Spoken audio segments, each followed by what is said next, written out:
Hi hello welcome back to our channel. నమస్తే, నేను miss Shravani. ఎలా ఉన్నారు ఫ్రెండ్స్ అందరూ? నేను చాలా బాగున్నానండి. ఫ్రెండ్స్, ఈరోజు నేను మీతో ఫ్రెష్ ఫ్రూట్స్ హల్వా ప్రిపేర్ చేసి చూపిద్దాం అనుకుంటున్నానండి. ఇది చాలా టేస్టీగా, చాలా యూనిక్గా, చాలా బాగుంటుంది ఫ్రెండ్స్. మీరు ఒక్కసారి ట్రై చేసి తిన్నారు అంటే మీరు మళ్ళీ చేసుకుంటారు, అంత బాగుంటుంది అనమాట. దీని ప్రిపరేషన్ కోసం ముందుగా 1 కప్ బొంబాయి రవ్వను తీసుకున్నానండి, 1 cup apple, 1 cup papaya paste, 1 cup దానిమ్మ, జీడిపప్పు, కిస్మిస్.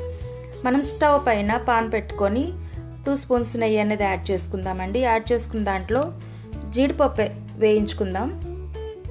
జీడిపప్పు బాగా వేగిన తర్వాత పక్క తీసి పెట్టేసుకుందాము. ఇప్పుడు అదే పాన్లో కిస్మిస్ కూడా వేసుకొని బాగా వేయించేసుకోవాలండి.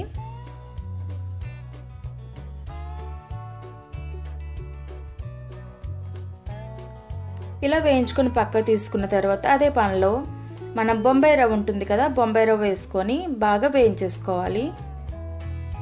ఈ బొంబాయి రవ్వ అనేది నెయ్యిలో బాగా వేగితే కనుక మనకి హల్వా అనేది అంత టేస్ట్ వస్తుంది అన్నమాట.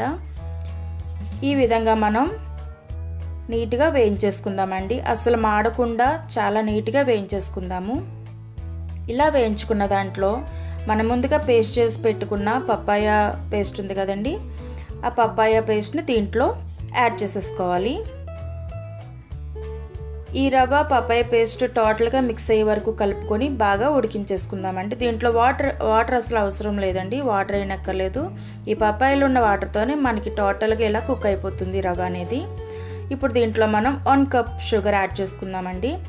ఇది ఫ్రూట్ హల్వా కాబట్టి షుగర్ తక్కువే పడుతుంది. నేను 1 కప్ బొంబాయి రవ్వకి 1 కప్ షుగర్ అనేది యాడ్ చేసుకున్నాను అనమాట. చూస్తారు ఫ్రెండ్స్, టోటల్గా మిక్స్ అయ్యి కుక్ అయిపోయిన తర్వాత మనకి ఈ విధంగా బొంబాయి రవ్వ అనేది బాగా ఉడికిపోయి సాఫ్ట్గా వచ్చేస్తుంది అనమాట. చూడండి ఫ్రెండ్స్, ఇంత నీట్గా చాలా టేస్టీగా ఉండే ఈ హల్వా. దీంట్లో ఇప్పుడు మనం యాపిల్ పీసెస్ వేసేసుకుందాం. యాపిల్ పీసెస్ వేసిన తర్వాత 2 మినిట్స్ మనం స్టవ్ పైన ఉంచేసుకున్న తర్వాత స్టవ్ ఆఫ్ చేసుకొని జీడిపప్పు, కిస్మిస్, దానిమ్మ కూడా వేసేసుకొని టోటల్గా మిక్స్ చేసేసుకోవడమేనండి. ఈ హల్వా చాలా టేస్టీగా ఉంటుంది ఫ్రెండ్స్, మీరు ట్రై చేయండి.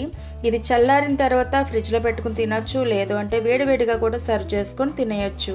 చాలా టేస్టీగా ఉండే ఈ హల్వా మీకు నచ్చితే కనుక మన ఛానల్కి లైక్ చేయండి, షేర్ చేయండి.